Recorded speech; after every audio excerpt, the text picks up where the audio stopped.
عقیدہ ختم نبوت کی حفاظت نجات کا ذریعہ ہے، یہ مغفرت کا ذریعہ ہے۔ حضرت علامہ انور شاہ کشمیری ہمارے علماء اچھی طرح جانتے ہیں کہ کتنے بڑے عالم تھے۔ اسلام میں آخری 5 صدیوں میں دنیا میں اتنا بڑا عالم نہیں پیدا ہوا۔ یہ جہاں فانی ہے، کوئی بھی شے لا فانی نہیں، پھر بھی اس دنیا میں انور شاہ کا ثانی نہیں۔ ایسے زبردست عالم تھے، خاتم المحدثین کہا گیا، قوت حافظہ، وفور علم، ذہانت و ذکاوت، تقوی و طہارت، خشیت اور استقامت، سب میں بے نظیر تھے۔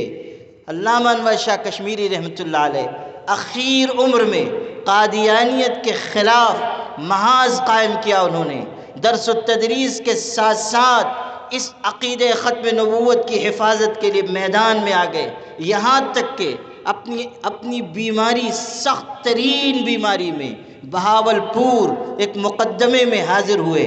قادیانی اور مسلمان کے درمیان مقدمہ تھا، گواہی دینے کے لیے حضرت کو طلب کیا گیا۔ سخت بیماری میں گئے، ڈاکٹروں نے کہا جان کا خطرہ ہے، آپ مت جائیے، مگر تشریف لے گئے۔ ہزاروں لوگ ان کو دیکھنے کے لیے اکٹھا ہوئے۔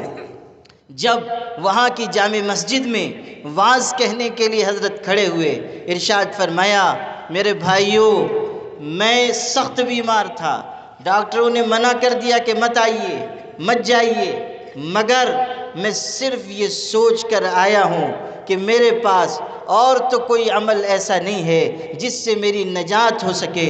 ہو سکتا ہے کہ اس ختم نبوت کے معاملے میں آ کر گواہی دینے کی برکت سے اللہ میری مغفرت فرما دے۔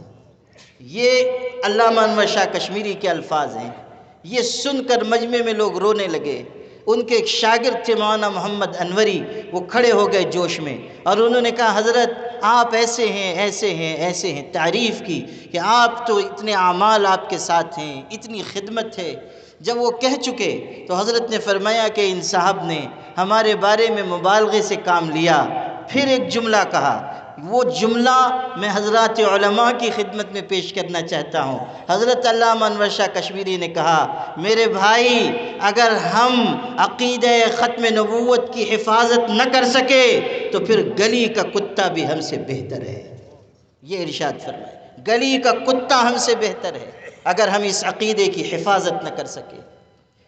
اس مقدمے میں حضرت نے کئی گھنٹے اپنا بیان دیا، زبردست دلائل پیش کیے۔ ان کا علم تو ٹھاٹے مارتا ہوا سمندر تھا۔ جب گواہیاں ہو چکی، حضرت کی علالت بڑھ گئی تھی، ارشاد فرمایا اپنے شاگردوں سے، مجھ کو ایسا لگتا ہے کہ شاید فیصلہ آنے تک میں زندہ نہ رہ سکوں، اگر میرے بعد فیصلہ ہوا تو میری قبر پر لا کر سنا دینا تاکہ میری روح کو سکون پہنچ جائے۔ اور ایسے ہی ہوا۔ حضرت کا اس کے کچھ ہی عرصے کے بعد انتقال ہو گیا۔ اس کے بعد فیصلہ ہوا کہ قادیانی مسلمان نہیں ہیں، اور وہ فیصلہ حسب ہدایت حضرت کی قبر پر سنایا گیا۔ یہ ہے ایک عالم دین کی غیرت، یہ ہے ایک عالم دین کی اللہ کے پاک رسول حضرت محمد مصطفیٰ